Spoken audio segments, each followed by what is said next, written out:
Hello, what's up mga idol? Magandang araw sa inyo dyan mga idol. Ito na naman tayo. Maghahanap-hanap na naman tayo ng mga gagamba dito sa mga dahon-dahon mga idol dito sa aming halamanan. So ito, umpisahan na natin. Baka makahanap tayo ng maganda-ganda namang gagamba na ating pwedeng ipanglaban. So ayan, buhay na buhay po ating mga dahon. Parang wala pa akong nakikita. A few moments later. Hello, good morning guys. Ngayong araw po may napansin lang akong gagamba guys dito sa may halamanan. Di pa naman kalakihan, medyo maliit lang siya pero tingin ko magandang klase rin ito. At magugustuhan nyo rin ito pag nakikita nyo. Kaya sa may halamanan namin guys, papakita ko sa inyo. Tara, kuhanin natin ang gagambang maliit. Cute na cute. Tara guys, kuhanin natin ang gagamba. Hali kayo guys, dito ko nakikita yun kaninang umaga. Teka, parang nawawala rito Dito lang yun sa ilalim ng dahon Nakita ko kanina. Ito pa nga sapot Naku, baka lumipat na ng pwesto Teka. Oops, baka dito guys. Lumipat yata ng pwesto. Hindi ito yung sapot Ayan ang sapot Ayun. Teka, baka dito sa ilalim ng dahon. Teka lang. Ayun, kita ko na guys. Andito na yung maliit na gagamba. Maliit lang siya guys. Pinitas ko na yung dahon guys. Andito siya sa ilalim, nagtatago dito sa kamay ko. Ayan, balik na rin natin. Ayun. Wow! Holy ka. Ito guys medyo maliit pa lang. Di pa siya pwedeng ipanglaban. May kaliitan pang gagambang ito. Pero tingnan nyo guys mahaba yung kanyang mga galamay. Aba, maganda to pag lumaki to guys. Ano kayang gagawin ko dito? Teka lang. Ayan yan, tingnan nyo. Ayan, mahaba ang galamay niya guys Pansamantala guys, lalagay ko siya muna dito sa aking lagayan. Itong plastic na to. Ayan siya guys para makita nyo ng maayos. Ayan. Medyo malabo lang yung aking lagayan. Ayan, sa ilalim. Ayan haba ng galamay guys Kaso may kaliitan pa nga lang. Di pa siya pwedeng panglaban. Maliit pa.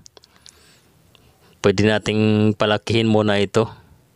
Siguro bibitawan ko muna ito doon sa may mga dahon. Para lumaki naman siya. Pag medyo malaki-laki na, ayun, kunin natin muli at pwedeng ipanglaban na uli natin. Paglalabanin natin. Pag nakita din ako ng isa pang gagamba na pwedeng ipares dito. Guys, masyado pa siyang maliit guys, kaya pagkakawalan muna natin dito sa halaman. Baka sakaling lumaki. Ayan, di pa pwede pang laban to guys, kaya papakawalan muna natin dito sa may halaman. Yan, sa mga dahon. Pakawalan natin guys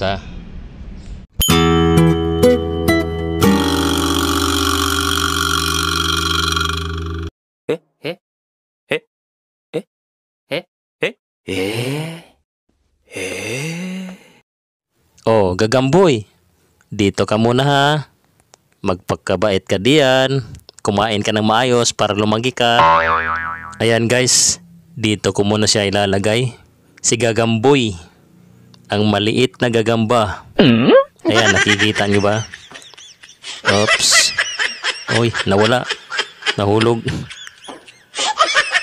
Ay, nasa na yun? Aba, dito pala sa lupa guys. Pumatak. Ayan, nasa kamay ko. Ayan ang liit pa nga guys. Maliit pa siya. Ayan ang likot. Ayan, nakalambitin guys Lalagay ko muna siya dito sa dahon. Ayan, ayan kita nyo. Ayan guys Maganda ang gagambang to guys. Yan, sige, lumaki ka dyan Oh, dyan ka muna gagamboy ha. Huwag kang umalis dyan hanggat lumaki ka. Kailangan pagbalik ko, nariyan ka pa rin.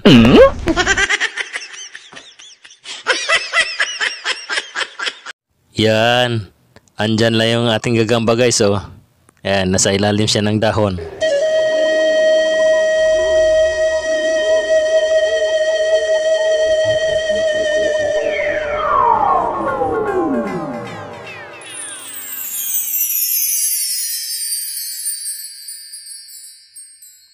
Andito lang siya guys oh.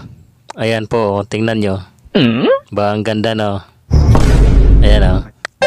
Kaso medyo mas maliit pa talaga guys. Di pa talaga siya pwedeng panglaban. Kaya palalakihin muna natin siya dyan. Okay gagamboy, manatili ka muna diyan sa ilalim ng dahon. Kumain ka dyan mga kulisap. Para mas mabilis kang lumaki.